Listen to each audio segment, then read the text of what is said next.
Bonjour à tous, bienvenue dans le troisième et le dernier épisode sur le pervers narcissique dans votre podcast Pause Café Thérapie.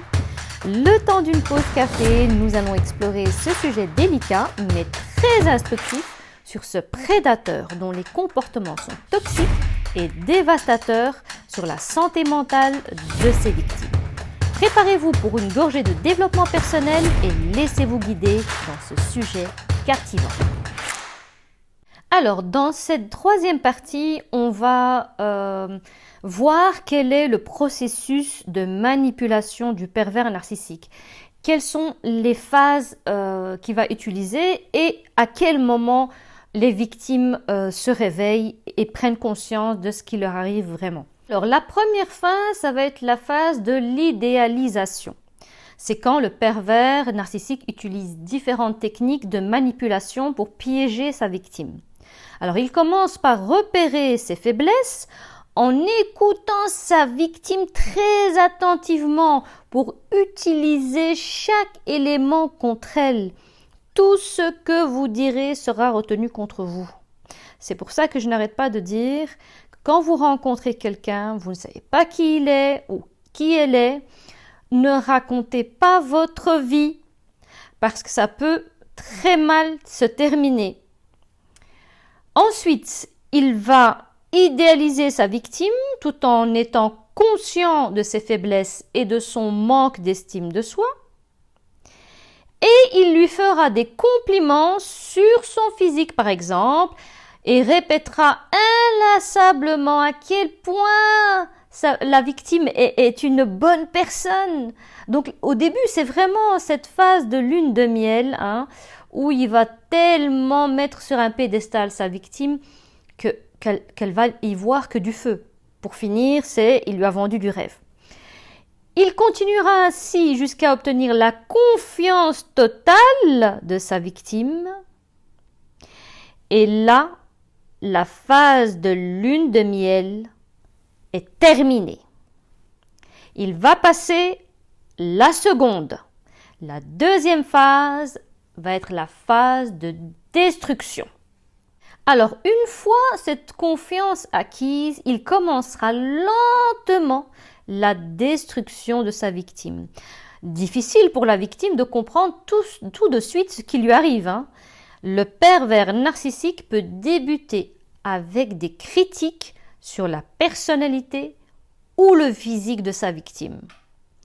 La victime va être complètement démunie et va se questionner et perdre de plus en plus confiance en elle. Le pervers narcissique parvient ainsi à faire du partenaire sa marionnette, tout en s'assurant que son jeu est bien caché pour éviter que l'on s'en rende compte. Au plus vous perdrez confiance en vous, au plus vous vous retrouverez à l'admirer car il sera votre seul repère. Vous aurez l'impression de ne plus pouvoir décider de quoi que ce soit concernant votre propre vie. Et c'est alors qu'on rentre dans une troisième phase dans cette fameuse relation toxique. C'est une phase où la victime va commencer à se poser beaucoup de questions et va se rendre compte qu'il y a un problème. Ça va être la phase où elle voudra rompre, mais elle ne va pas encore rompre avec son pervers narcissique. La première réaction que les victimes ont à ce moment-là, lorsqu'elles s'aperçoivent que leur partenaire a un comportement toxique, c'est de vouloir absolument changer cette personne pour sauver la relation. Et ça, c'est vraiment le truc le plus fou. Parce que c'est à ce moment-là qu'on se dit « Non, mais je suis sûre qu'il peut changer, je vais tout faire pour y arriver, pour sauver notre amour. » Mais quel amour? Il n'y a pas d'amour. Ça n'existe pas dans cette relation. Et pour sortir de cette relation toxique, il est absolument nécessaire d'arrêter de vouloir comprendre le pervers narcissique ou de lui trouver constamment des excuses. Préparer Sa rupture de manière intelligente est primordiale pour se sortir de toute impasse. Et c'est comme cela qu'on arrive dans la 4e phase de cette relation toxique. C'est enfin la rupture totale et sans concession. La seule et unique solution est de mettre fin à la relation et de couper tout contact. Évitez de répondre à ces messages ou à ces appels. Passez en mode ghosting. Entourez-vous de votre famille et de vos amis. Prévenez votre entourage de la situation. Montrez-lui que vous n'avez plus peur de lui et que vous reprenez votre vie en main. Et renoncez à vous venger car ça ne servirait à rien. La rupture, elle se prépare. Elle se prépare intelligemment. On ne prévient pas le pervers narcissique qu'on va le quitter. On ne va pas commencer à préparer cette rupture en lui disant « mais tu sais, mais et si on arrêtait là et si on se... » Vous allez chercher les problèmes. Et les problèmes, on n'en veut pas. Faites ça discrètement, préparez dans votre coin avec votre famille, vos amis, avec qui vous voulez et sautez le pas. Mais ne commencez pas à lui expliquer votre plan parce que je peux vous garantir que ça va pas bien se terminer. Il faut couper de manière brève. Voilà, on coupe et point final. Quitte à porter plainte, quitte à, voilà, s'il se passe quelque chose, mais ne pas se laisser faire. Voilà, stop. On dit stop et on coupe l'hémorragie. Et c'est là qu'on va rentrer dans une phase qu'on appelle la phase de reconstruction après la rupture, qui est une phase très importante. Après la rupture, prenez du temps pour vous reconstruire. Ne vous remettez pas directement dans une relation. Ne vous dites pas que voilà, vite, je me remets dans une relation pour passer à quelque chose d'autre. Non. Prenez le temps de vous reconstruire. Évacuez la toxicité accumulée et repartez de zéro avant de faire le point sur votre nouvelle vie. Reprenez une vie sociale, par exemple, que ce soit en faisant une activité ou un sport que vous aimez. Mettez dans votre journée des choses qui sont positives. Occupez-vous, faites de nouvelles choses. Ayez des hobbies. Occupez-vous l'esprit. Renouez avec vos proches.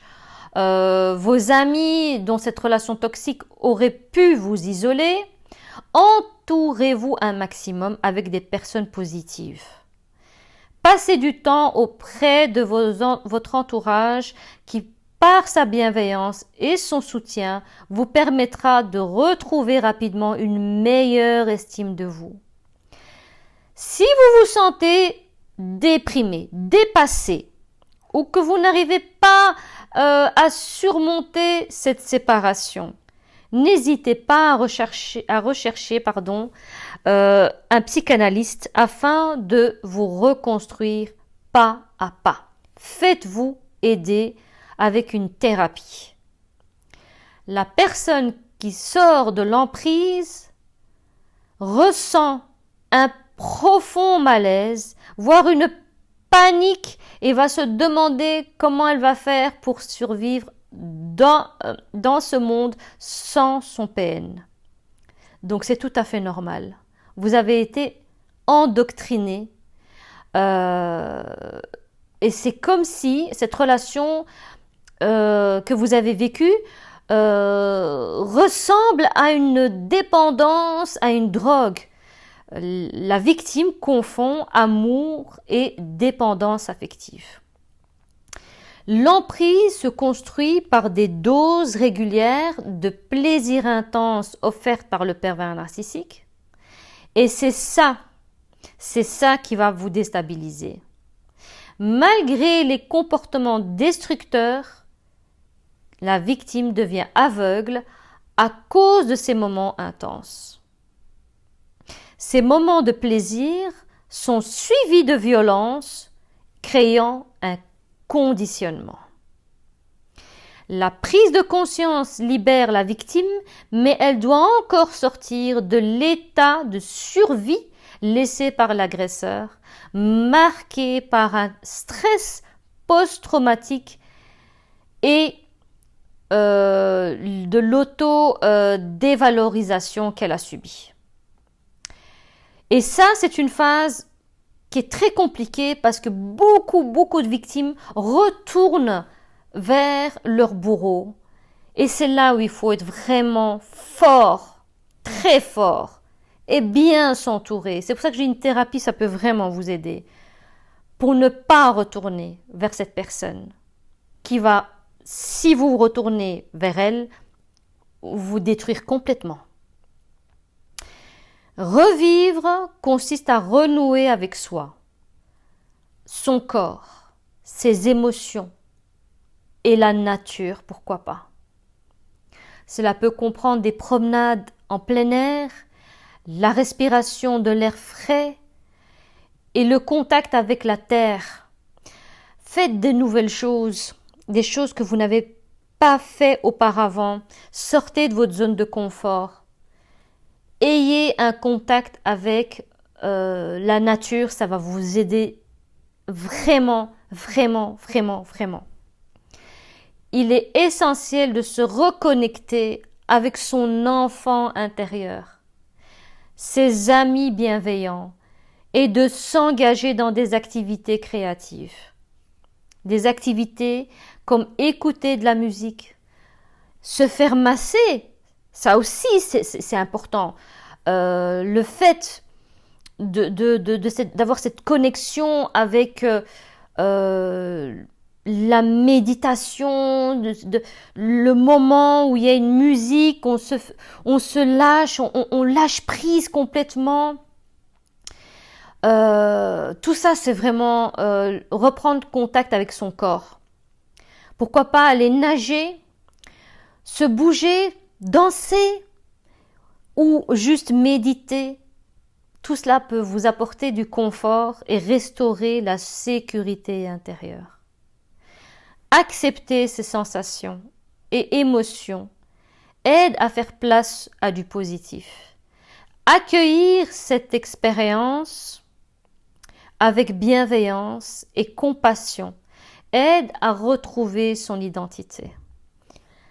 S'exprimer en sécurité aide à regagner confiance.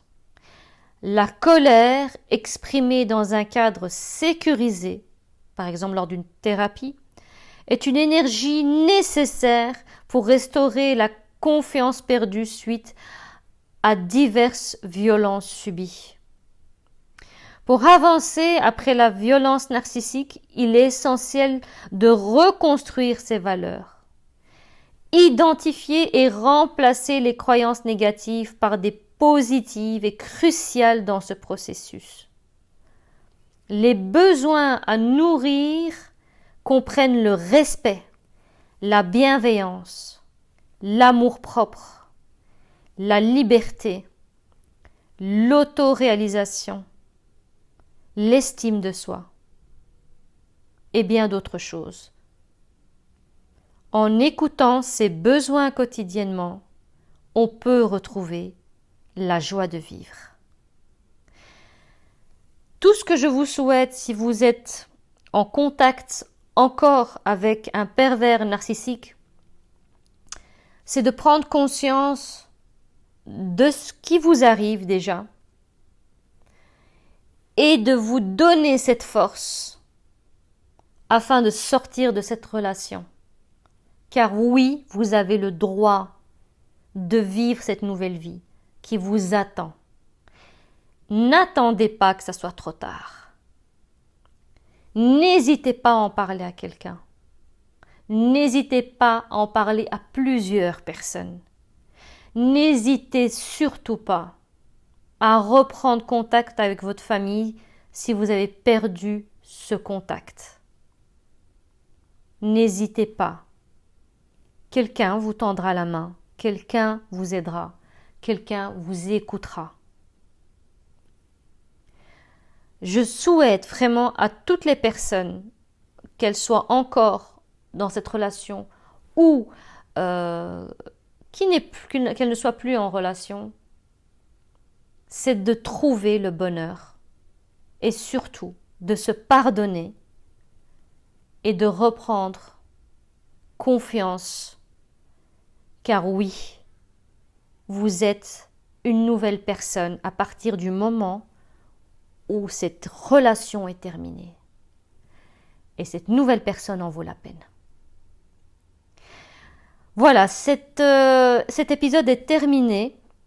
C'était le dernier épisode sur le pervers narcissique. J'espère que les 3 épisodes ont été très agréables à écouter pour vous, utiles. J'espère que si vous connaissez quelqu'un qui se trouve dans cette situation, que vous pourrez partager cet épisode, car ça peut toujours aider. J'espère que tout ce que j'ai pu dire, en tout cas, aura aidé quelqu'un à prendre conscience ou à motiver quelqu'un, en tout cas, à reprendre sa vie en main. Tout ce que j'espère par tous ces podcasts, c'est pouvoir aider, pouvoir motiver et apporter, on va dire, ma pierre à l'édifice, car moi-même, j'ai été victime d'un pervers narcissique. Et aujourd'hui, je suis une nouvelle femme qui a tellement de belles choses à vous partager. À bientôt dans un prochain podcast et je vous dis prenez bien soin de vous.